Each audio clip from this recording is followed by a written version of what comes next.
A warm welcome to everybody to our next lecture. I'm very much pleased to announce Johannes Wagemann. And Johannes Wagemann is from Alanus University, which is also my university. He is teaching at a different city of Alanus University at the campus in Mannheim.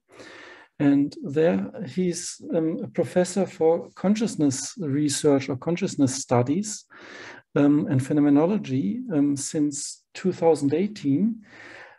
Before becoming a professor, Johannes Wagemann has been a high school Waldorf teacher for mathematics and physics at Essen Waldorf School, and he wrote a dissertation in 2010 about brain and consciousness. So the question of how the consciousness develops through education and in education, this is his main topic.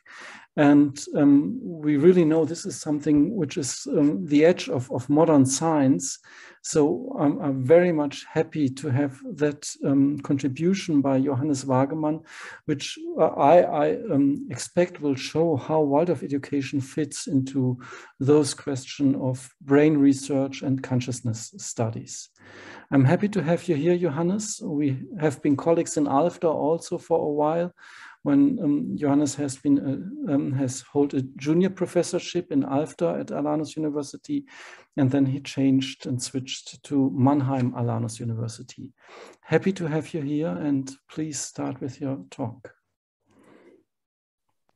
Yes, thank you very much, Joost, for the introduction, and hello to all of you, the virtual audience. It's not easy to understand. You have to speak a bit louder, I think. Okay. Hello, can you hear me? Okay. It's better. Yeah. Okay. Yes, okay, I'm starting to share my slides. One moment.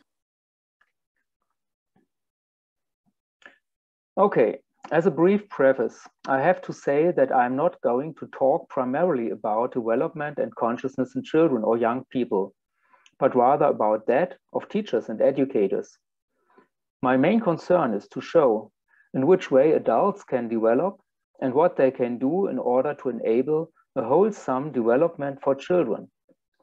Of course, development at both levels is inseparable from consciousness, and this general perspective will be presented here.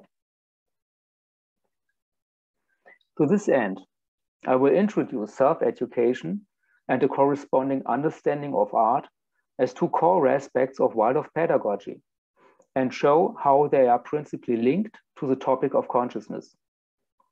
Second, after this general conceptual consideration, I will venture into empirical introspective research to show that bridges can be built between the ideas and demands of Waldorf education and modern science. The third and fourth section are dedicated to evaluate the implications that could be drawn from this research for Waldorf education in theoretical and practical terms. In the third section, I will outline how Steiner's conception of the human being underlying Waldorf pedagogy can be substantiated in this way. And in the last section, some concrete options for an art of education practice shall be suggested. If I were asked what the core idea of Waldorf pedagogy is, I would point to the principle of self-education. Quote, essentially, there is no education other than self-education, whatever the level may be. Every education is self-education, and as teachers, we can only provide the environment for children's self-education. We have to provide the most favorable conditions where, through our agency, children can educate themselves according to their own destinies. In this quote, a radical emancipative turn is indicated for education as a formative power, which changes from external application to internal motivation, or from an exogenous to an endogenous impulse. In the same breath, the role of the educator is specified as providing the best conditions for the children's adventure of self-education. However, this is not exhausted in adequately furnishing the material environment, which is quite important, but our task goes beyond and reaches to the inner attitude of the educators to themselves. Therefore, since the educators or teachers are a prominent part of the children's environment, they have to perform self-education themselves to provide the best conditions. In this perspective, education is not just content-specific learning and training, but emerges from a specific interplay or resonance between teachers and children. This self-referentiality makes clear that humans at any level are the authors and agents of their own education and development. On the one hand, this includes a fundamental equality or symmetry of all human beings, especially of younger and older ones. Regarding the principle of self-education, the relation of teachers and children is symmetrical and requires teachers to encounter children with full respect and awareness of their dignity. On the other hand, of course, there is, or at least should be, a difference in terms of the results of preceding self-education, by which adults and children can normally and roughly be distinguished at a mental level.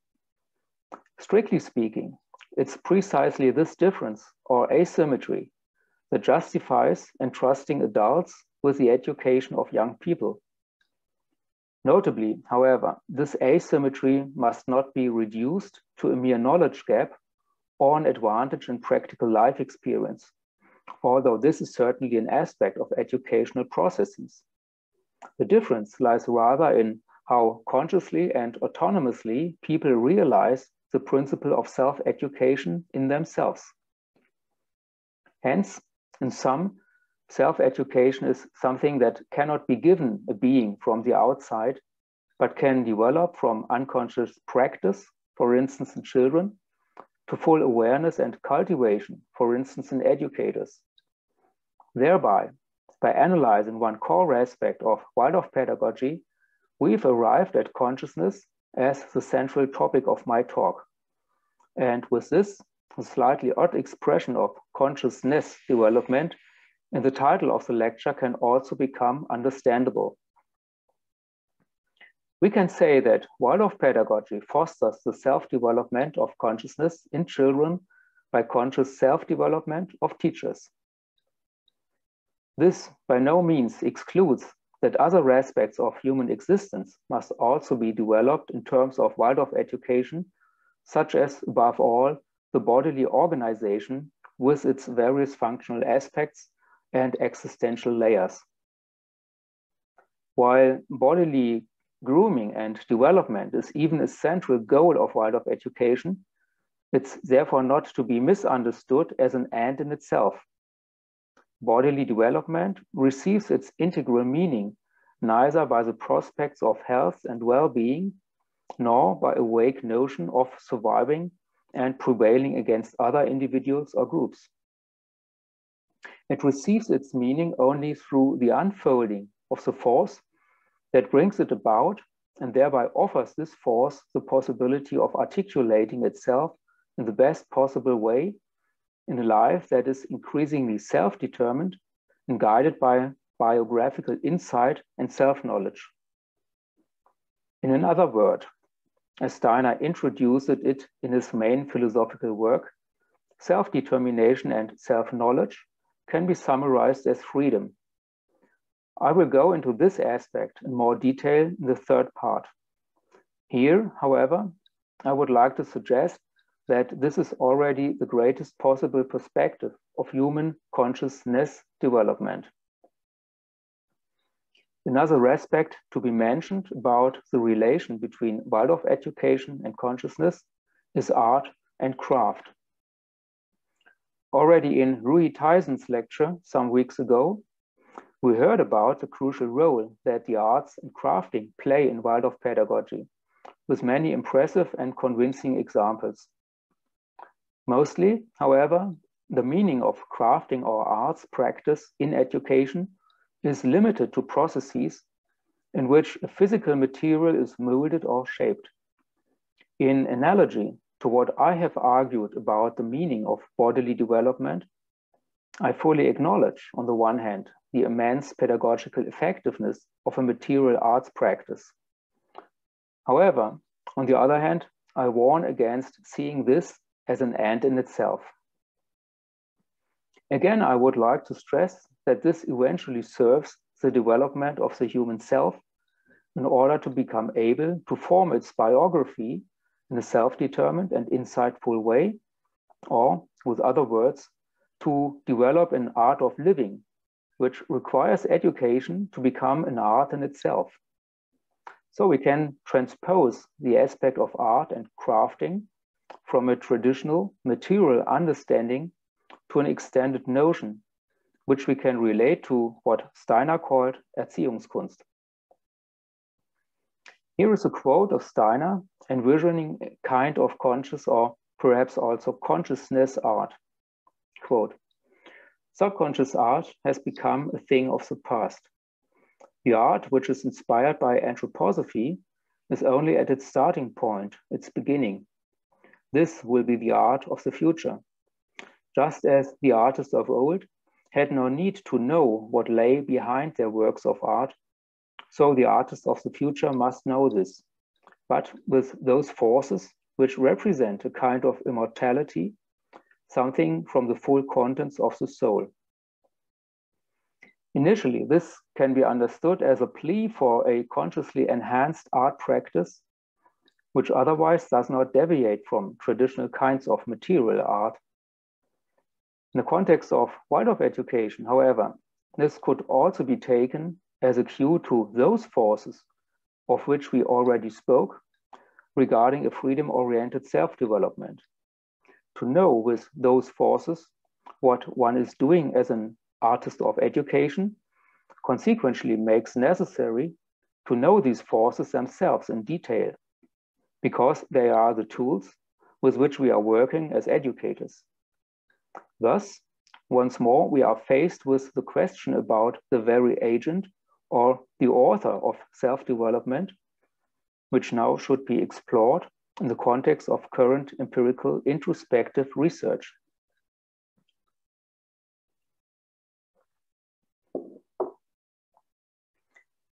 As beautiful and logical as such conceptual considerations about education, art, consciousness, and the self may be, they will at best only half convince a modern educational scientist.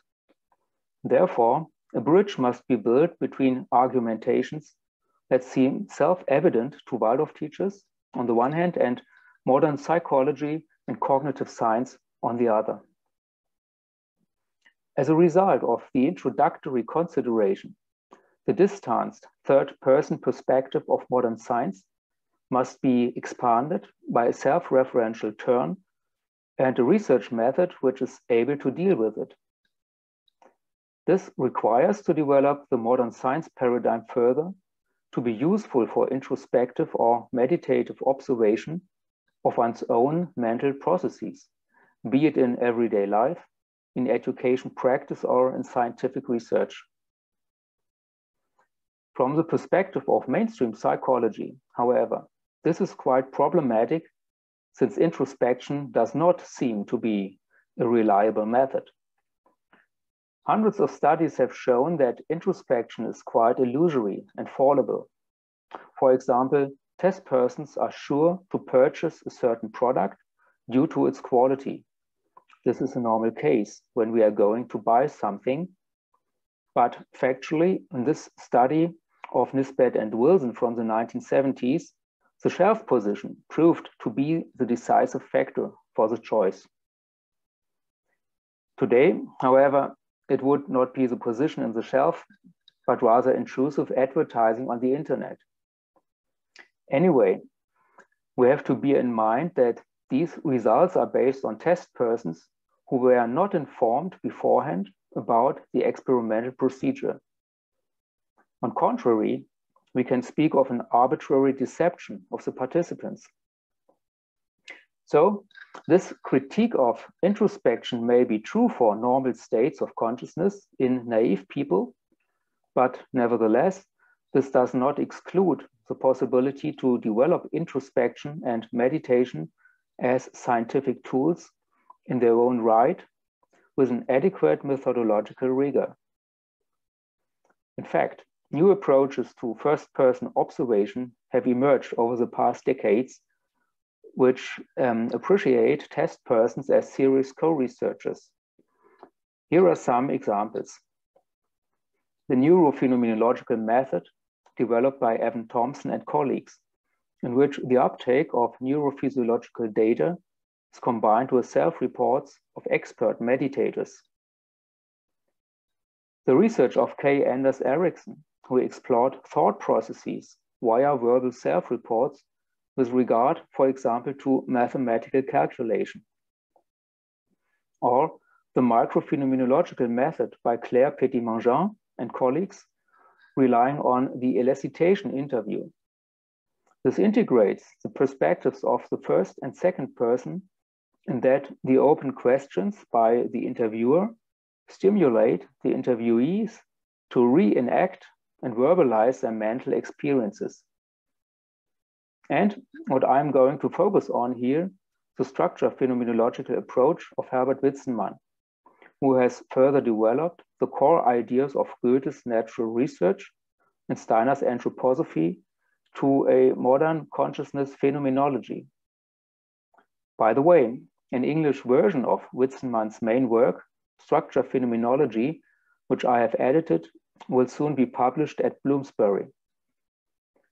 In my research, I have taken up Witzenmann's approach and developed it into a procedure that integrates qualitative and quantitative methods and is compatible with current research standards and quality criteria. With this method, which I call the task-based introspective inquiry, I have conducted a number of studies, of which I would like to give you a brief overview. To get started, I will explain a simple but paradigmatic example of visual perception. This seems to be a normal water jug made of glass, and indeed it is.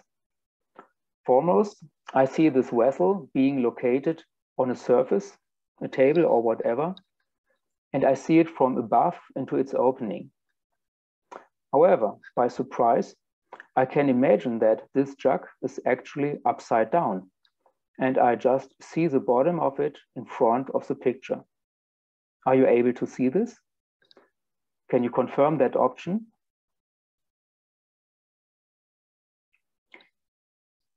As soon as it is clear that there are two possible views here and we can try to switch between them, just try to switch.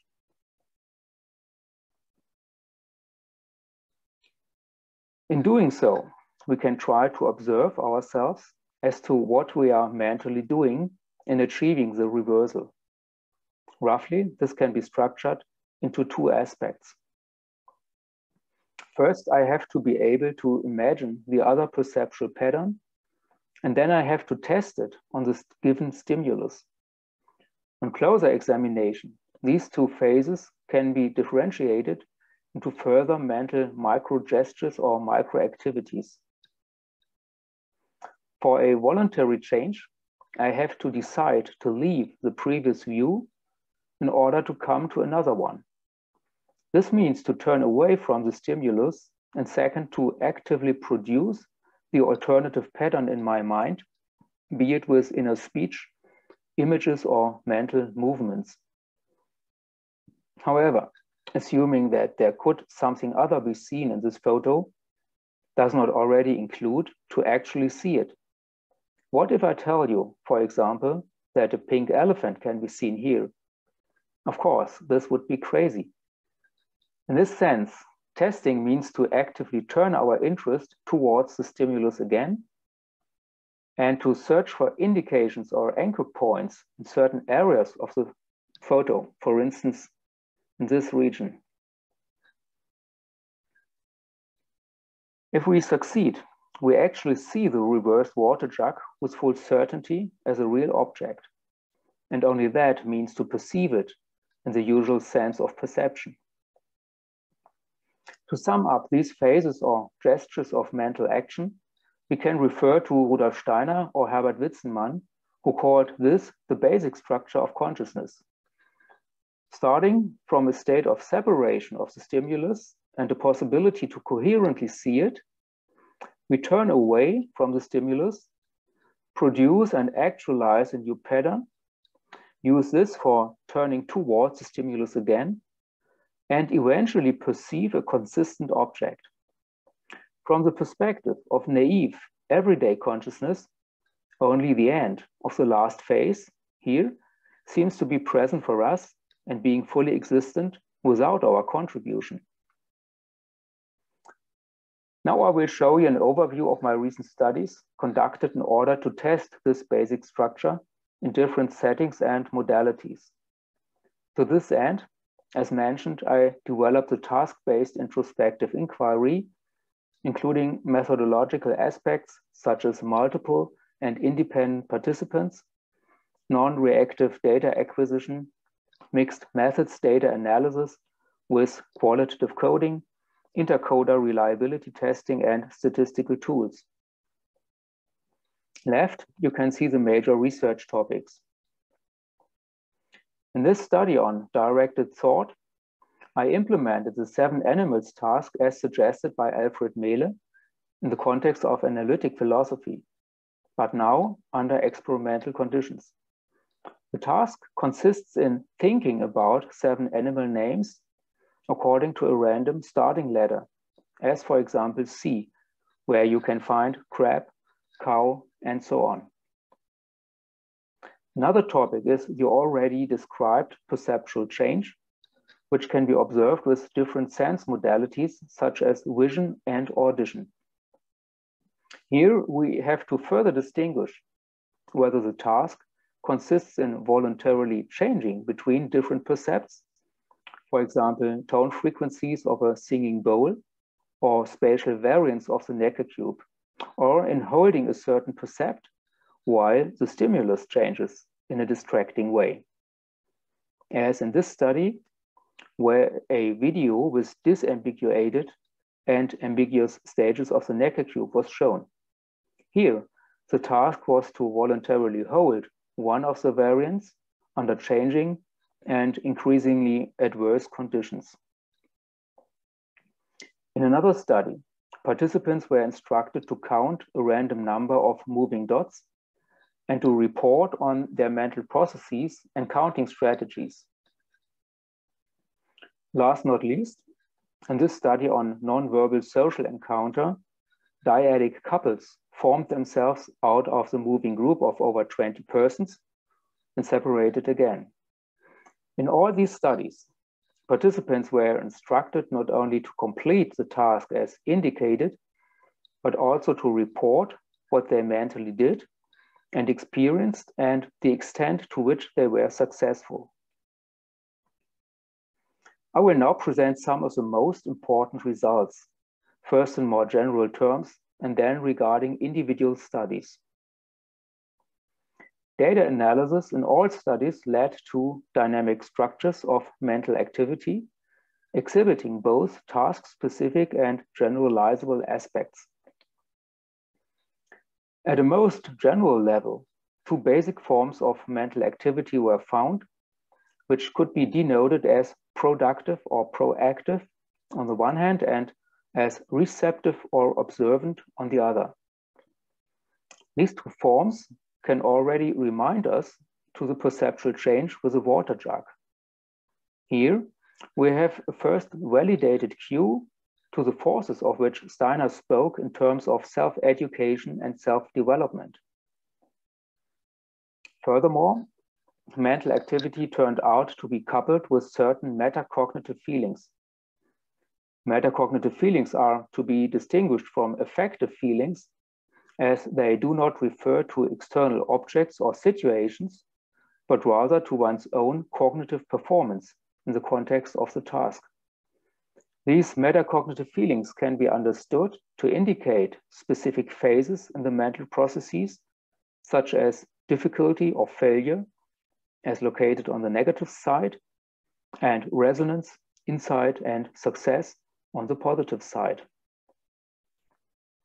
Besides this, participants also expressed different forms of intention, referring to their own mental activities which thus are not only random occurrences, but rather can be seen as voluntarily planned and executed mental actions.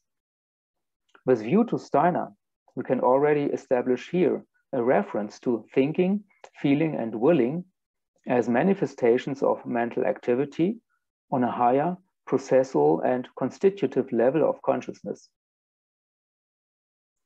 With the 7 animal task, analysis led to 5 or 6 main aspects as denoted in the table and figure, which can be partly interpreted as forms of mental action and partly as mental states. The difference is determined by whether the reported experience refer to something the agent consciously performs as an immanently or self-referentially caused activity. This would be a mental action. Or as this activity resonates with something outside itself, which can be a lack of thought content or its successful delivery, what would be mental states. So I found here certain kinds of mental action to have a mediating role between certain mental states. Next, these 2 studies reveal a quite similar structure of mental activities for sensory perception. In order to change one's perception in face of one and the same physical stimulus, as we have seen in the introductory example, one has to turn away from it, produce an alternative conceptual pattern, turn toward the indeterminate stimulus again, and search for anchor points for this concept, before finally perceiving the intended content with full distinctness. Based on qualitative analysis of the self-reports, statistical analysis shows the relative frequencies of these 4 phases over the subjects. In this diagram, the auditory and visual change dynamics are compared with each other. And here we have the 4 activity forms: turning away, producing, turning toward, perceiving. In general, both frequency patterns are equally increasing from less to more consciously experienced activities up to perceiving, which represents the end of the change dynamic and was reported by almost all persons. This can be seen as a cross-modal confirmation of the 4-phase basic structure of conscious mental activities, similar as in the directed thought study.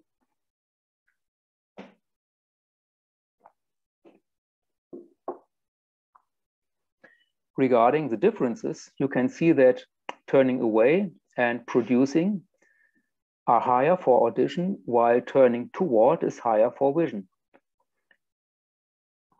This confirms, as Steiner mentioned, that audition is more inwardly oriented than vision, as the 2 stimulus-averted frequencies are higher and the stimulus-oriented one is lower here.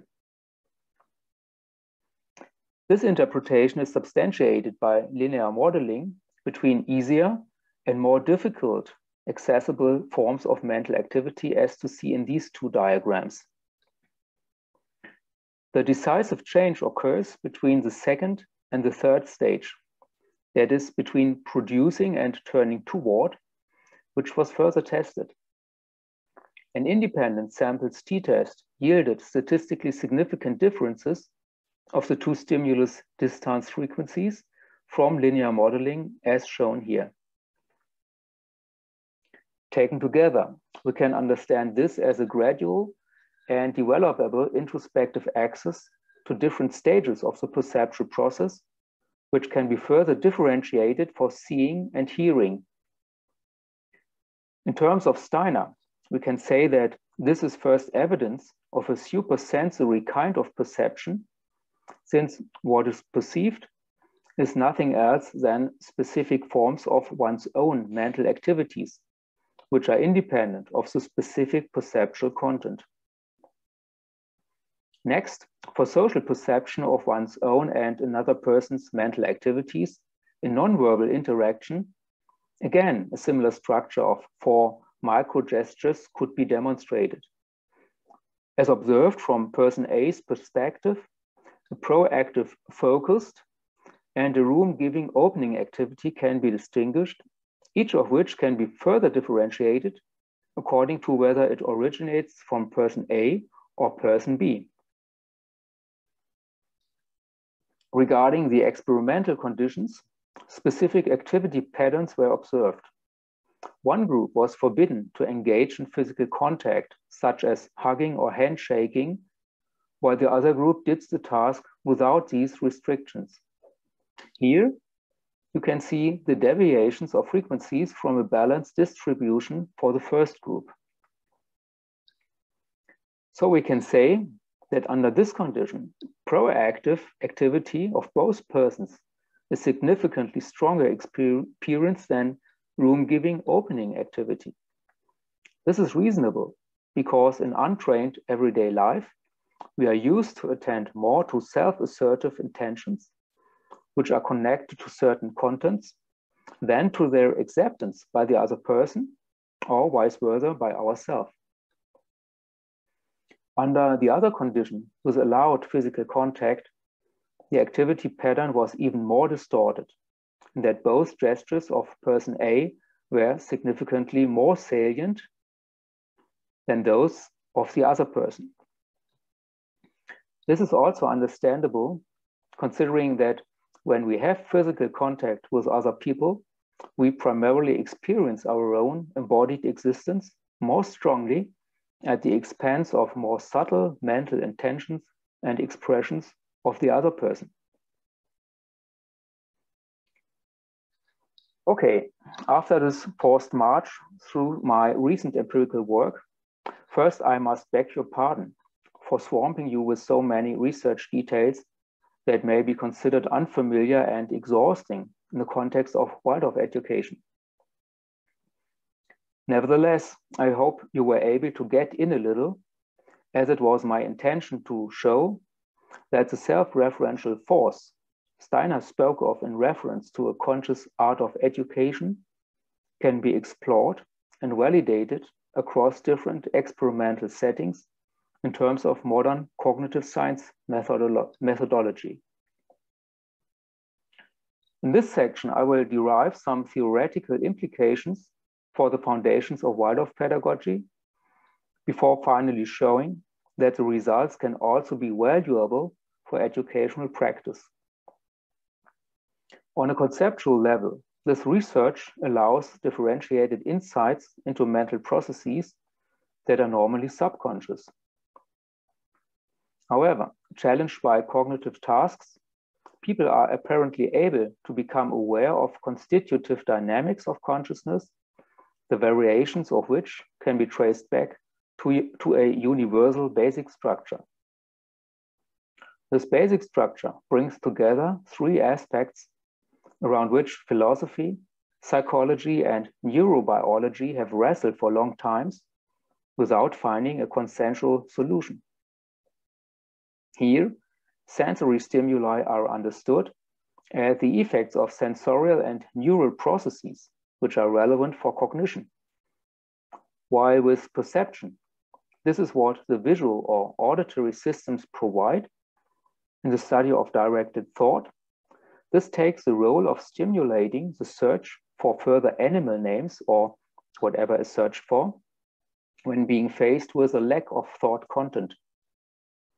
On the other side, logic serves as an umbrella term for all kinds of meaning and coherent knowledge, exemplified in the studies as certain visual variants, as for instance different geometrical forms, certain tone frequencies such as low, mid, and high tones, or whatever can be of interest when we try to perceive or understand something in a meaningful way.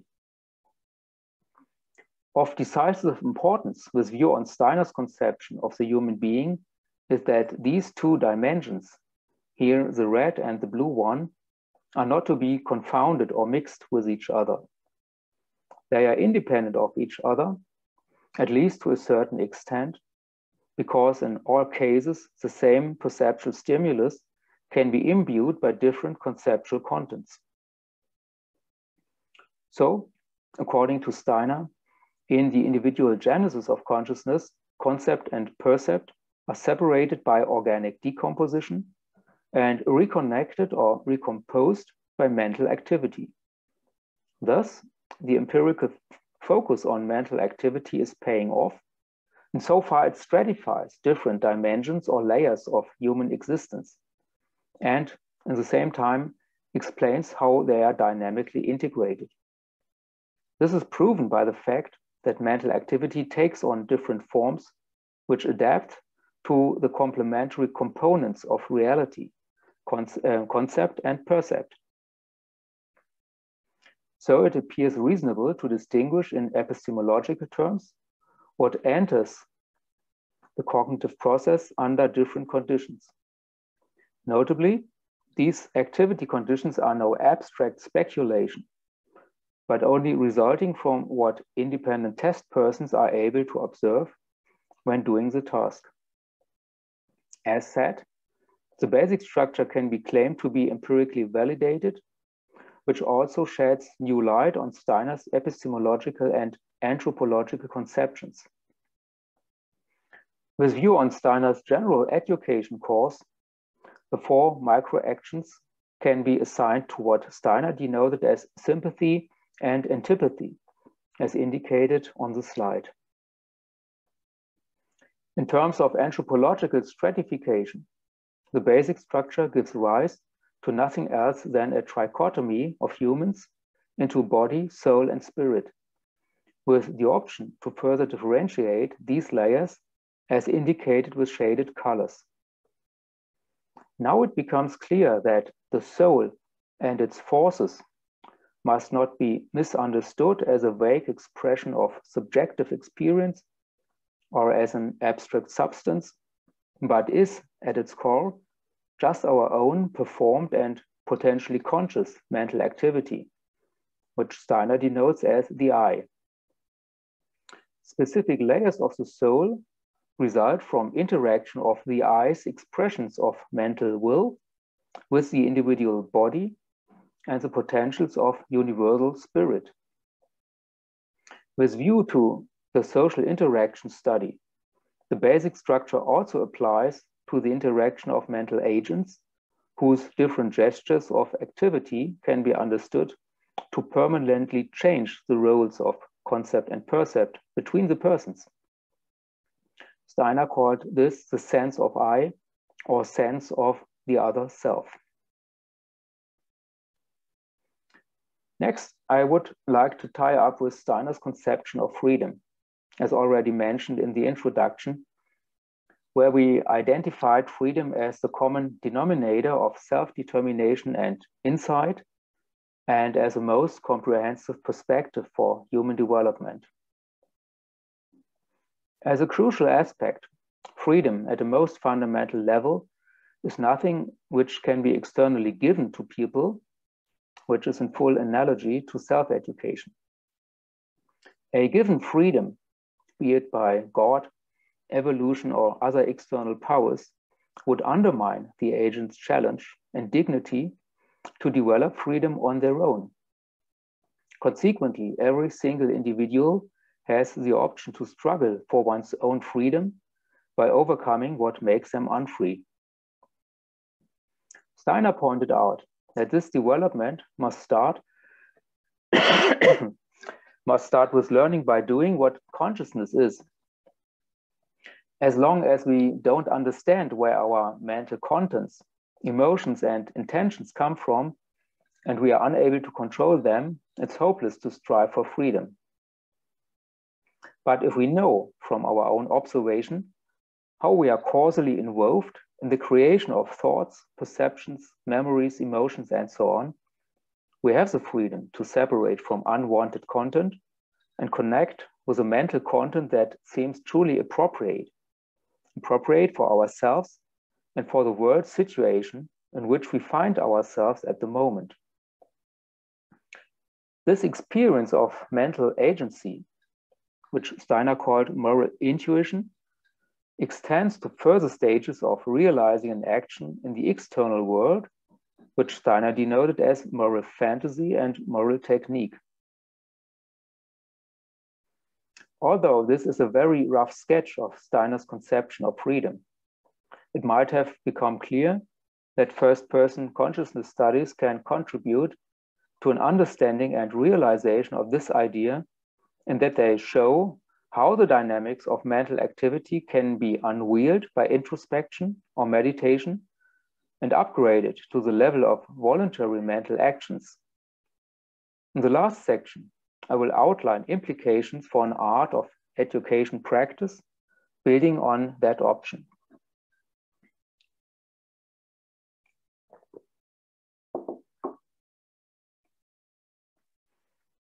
In every pedagogical practice, subject-related and social aspects are relevant, which can be depicted by a triadic relationship. As a result of the presented research, this common model can be transformed in a decisive way.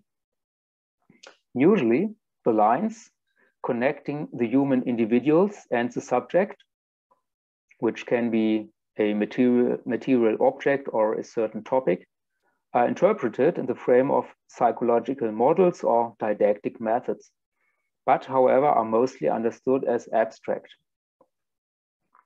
Based on evidence about the basic structure, underlying cognitive processes and social interaction, the rigid lines can be transformed into lemniscatic curves, indicating potentially conscious mental activities.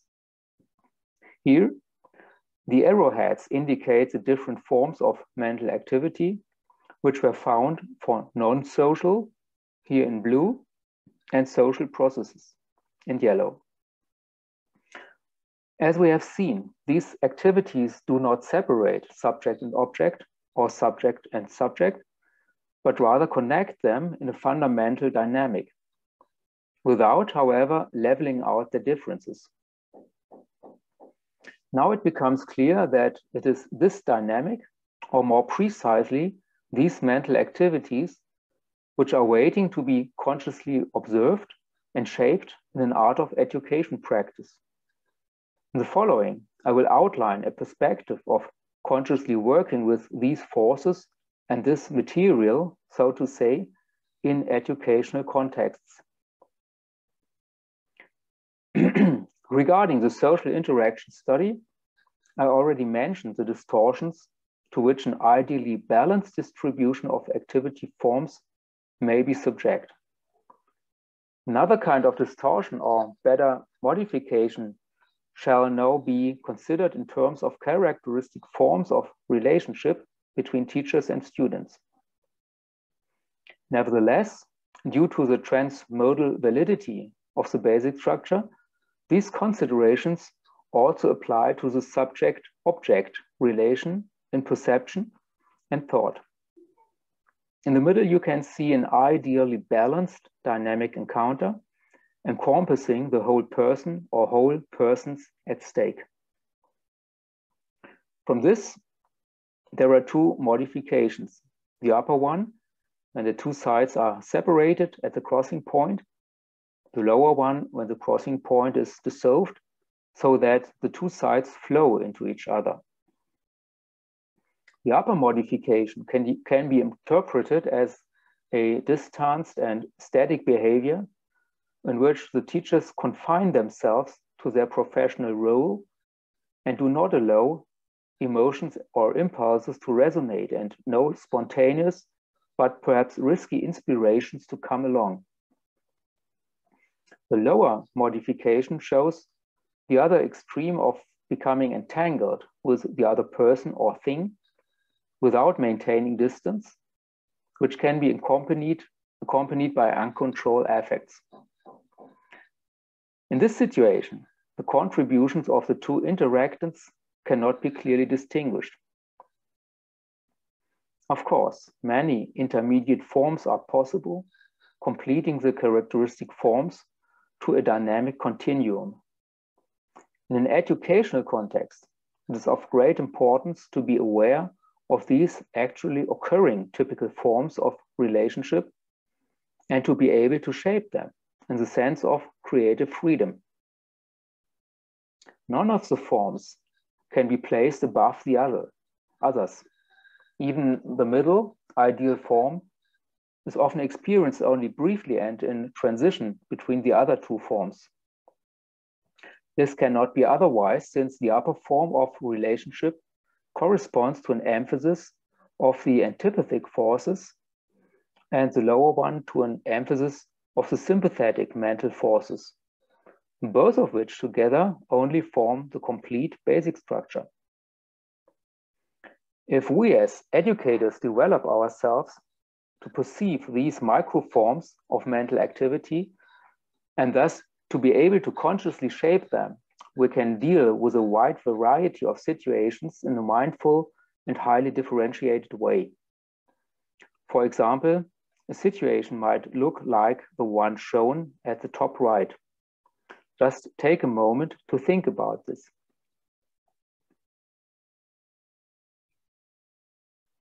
Here, the teacher seems to be entangled with her educational topic, be it in an enthusiastic way or that she is wrestling with it due to a lack of preparation.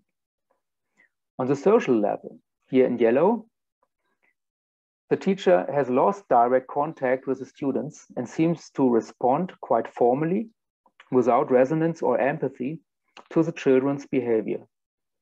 Accordingly, the children find it difficult to gain access to the lesson content, which remains rather abstract and unreal. Here is another exemplary situation. Take a moment to imagine what this could mean.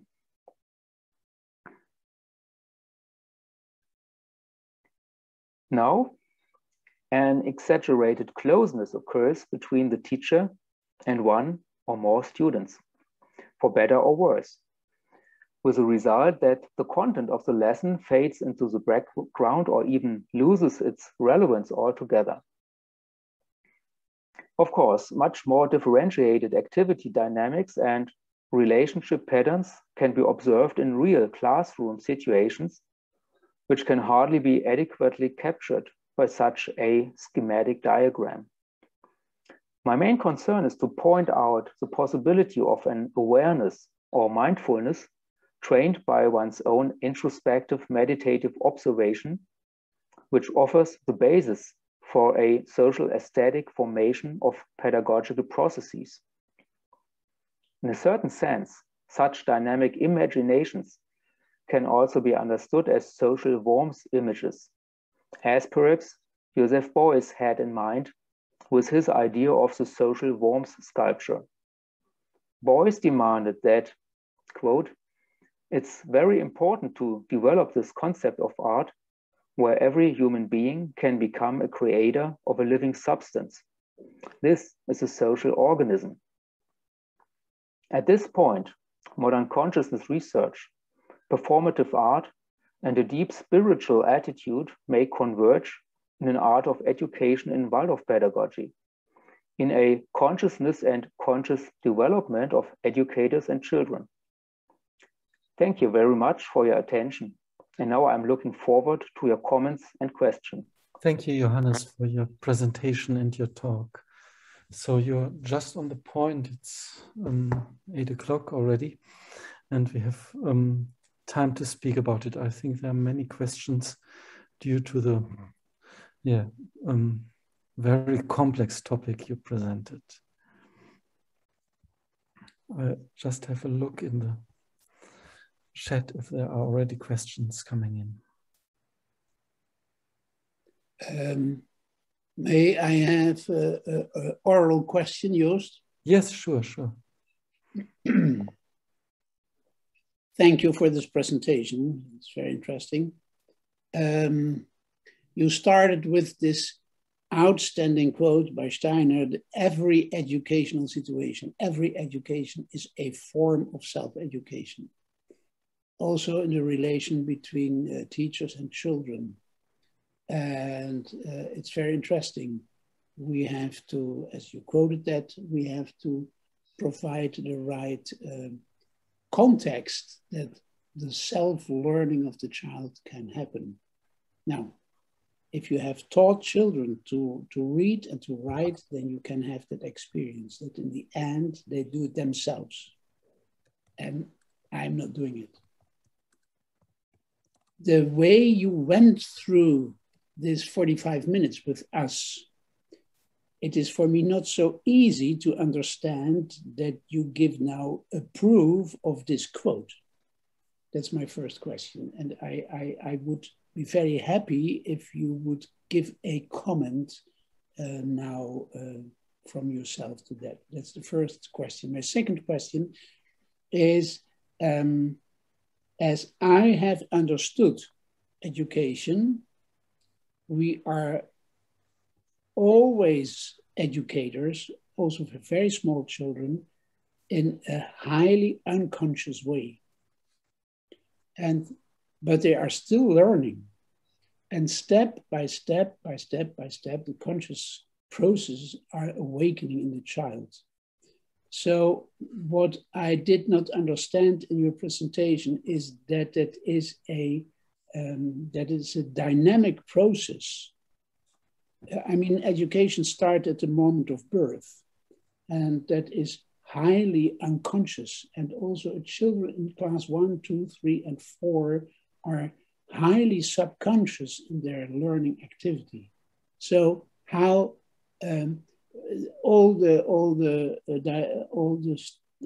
what you showed us is true, I guess, for general human perspective. But how it is in the dynamic of the growth of the becoming human being. I hope I'm clear in these two questions. Can you give some ideas about it? Yes, okay, thank you for your questions. As I started with, I said that I decided to confine myself to conscious or consciousness development in adults, and particularly in educators,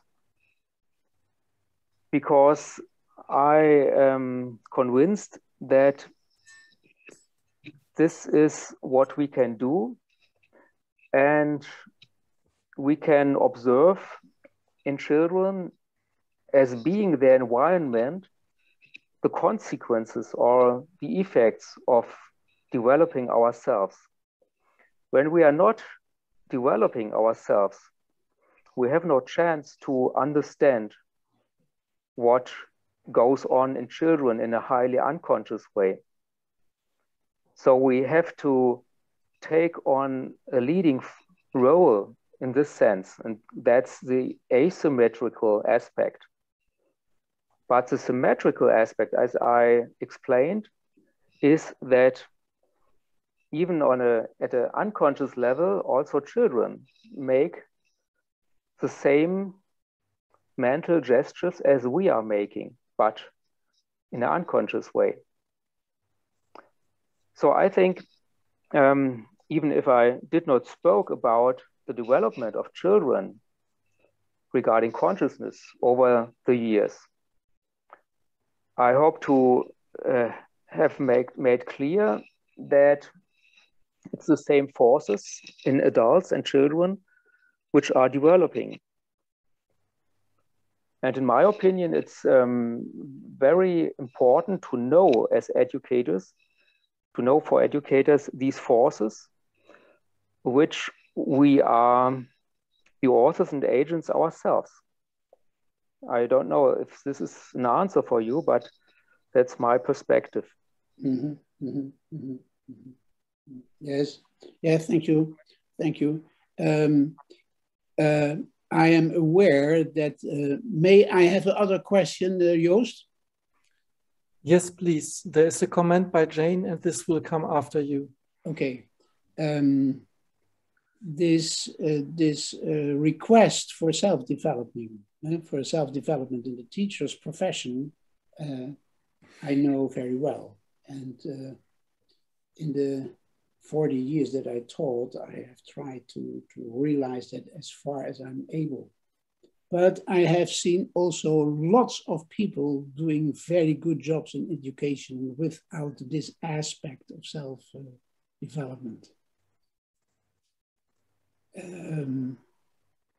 this is a very crucial point, because the self-development is a quality of freedom, and we never can in the teacher training force or enforce the self-development of a student. So this is a point that is, it's not so easy. Do you understand what I mean? I hope. I would say that when you undertake to teach people, to educate, you have to give the tools with which the potential educators have to work with. Can work with. And when you say you saw many excellent educators who did this unconsciously, I would say, okay, but how to teach future Waldorf teachers and educators? You can't say just try and see how it works. I would say it's even better to give a systematic idea of what they can do and how they can develop. Yeah, I agree with that. Yeah, it's an offer, huh, basically. Okay, so Jane, you have a comment. Thank you very much. First of all, I thought it's very interesting that this excellent looking at the consciousness and with the philosophy of freedom, it makes the philosophy of freedom easier to understand if you have research like you've done. That's what I think.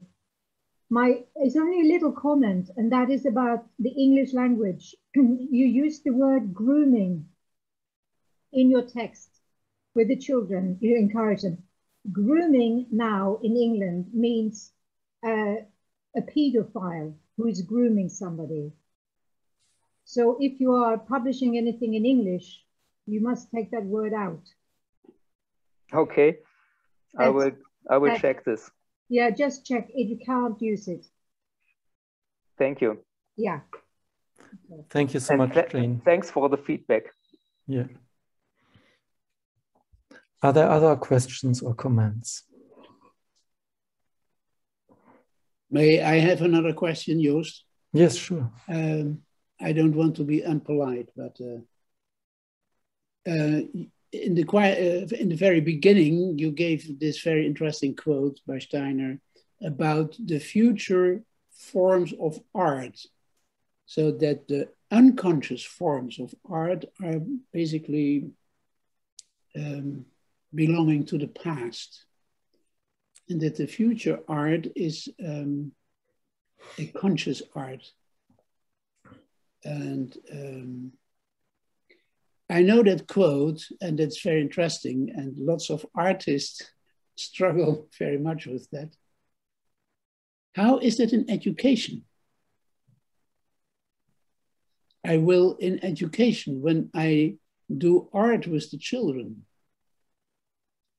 or it is performing arts or visual arts, I'm not counting on their consciousness in children. Is that not a total different realm than what Steiner said about the art, the goal and the aim of art in society in the future? I would say yes and no. You are right. In assuming that children's metacognitive abilities are not so developed as that those in adults. That's truly right. And on the other hand, I would say children does have consciousness in a special way, in a very developed way, but it's another kind of consciousness than our adult consciousness. So I would not say that making arts with children must be unconscious in that way. It must not be automatic, but it can be rather conscious by children, but not in that way we think of conscious art. That's the other perspective. Mm-hmm. Can you explain that that conscious in the children when they do art, when they paint, for example, or do a class play, or if they make music?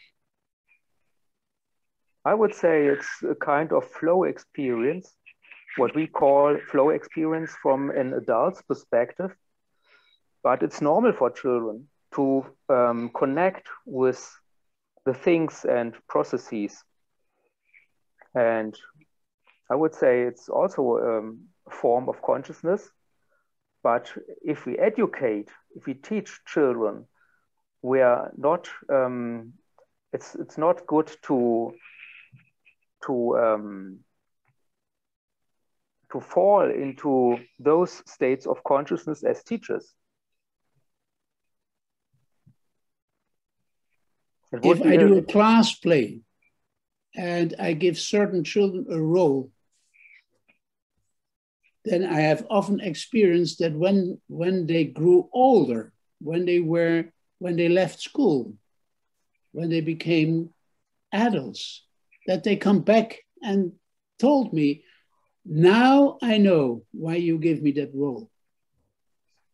Yes, but not in the process of performing and practicing a class play. Yes, that may be right, but doesn't relate to what I spoke of in my talk. No, I'm still questioning that future aspect you gave about Steiner's ideas about art in the future, where so many artists today are struggling. And I think the art we use in the classrooms through the whole school, probably at least till the 10th grade, are different, or? Yes, you have to distinguish the teacher's side and the children's side. Mm. That's obvious. Of course. Yeah. And I'm convinced that teachers at any grades have to perform a highly conscious art in this sense, art of education. I totally agree with you. My question was the reality of doing a art in children. Yes, but Steiner spoke of artists, and I would say that he meant adults with artists. Precisely, and therefore is my question, how you see that quote in the context of education. You see? I already said it. Okay. There's a question by Kevin relating to the philosophy of freedom by Rudolf Steiner.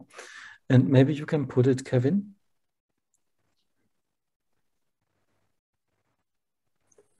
Yes, if I get back to it, see what I thought.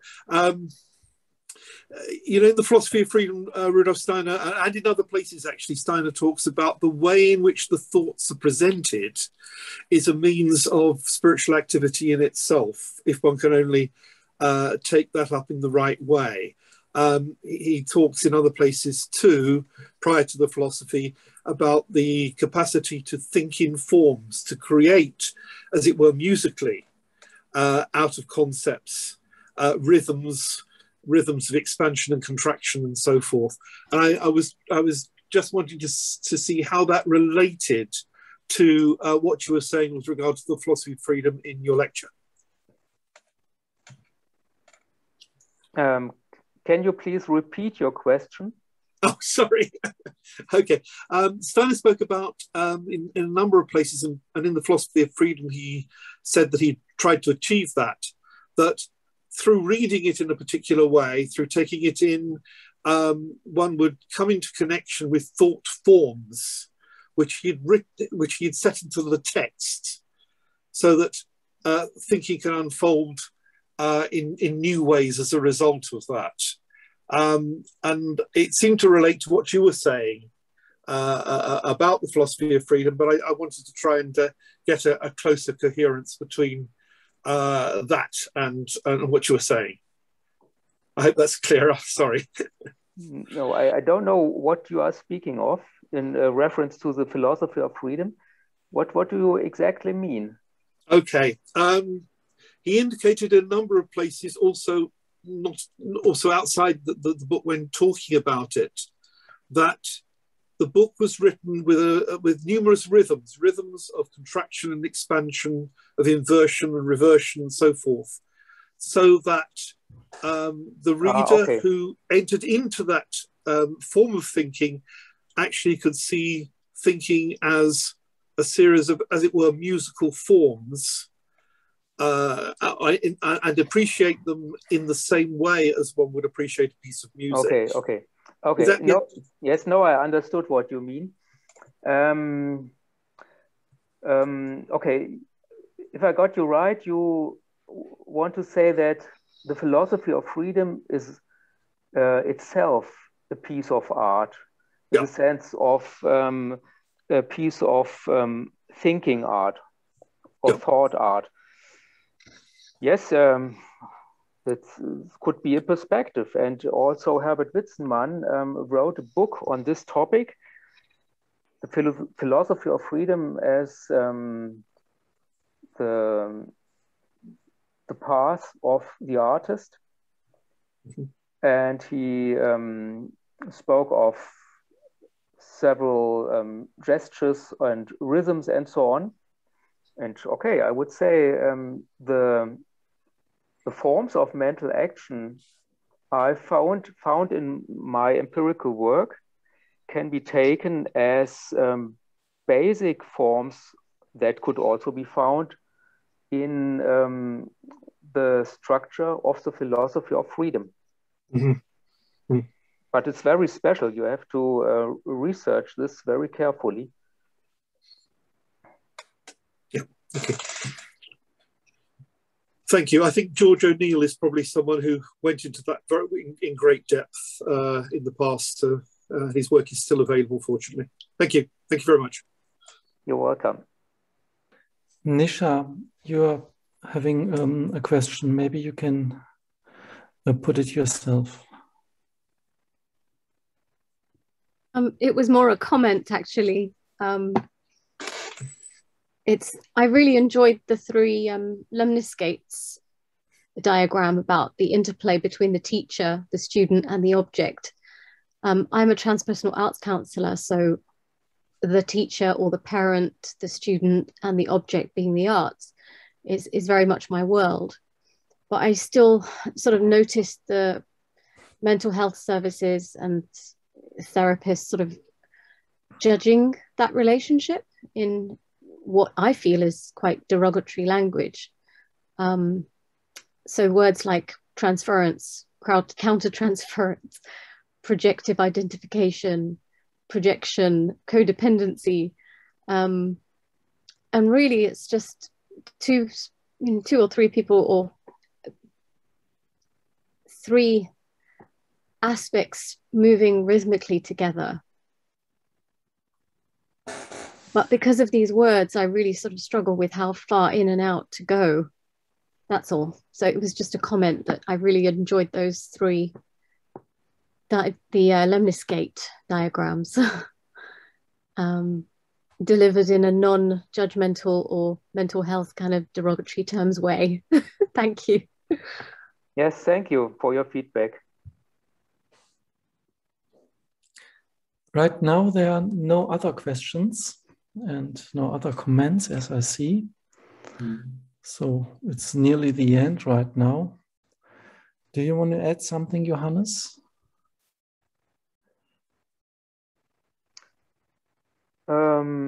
Maybe the question is, do you have a publication list which Laura maybe sent around so that people are able to read your essays and studies about these topics?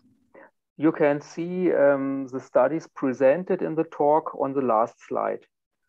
Okay, so Laura is going to send it around. So if someone wants to read it and have spent more time, that was really a lot of content and abroad very fast. So you need more time and maybe think about it.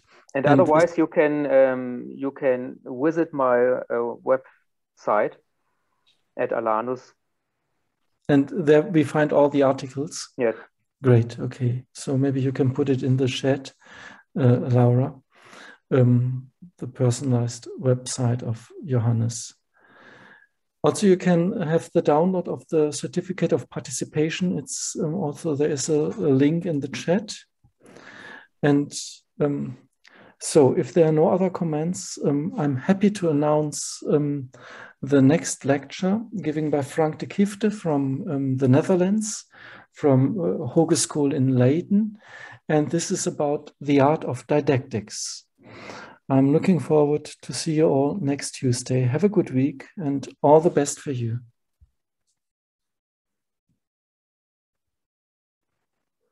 Thank you.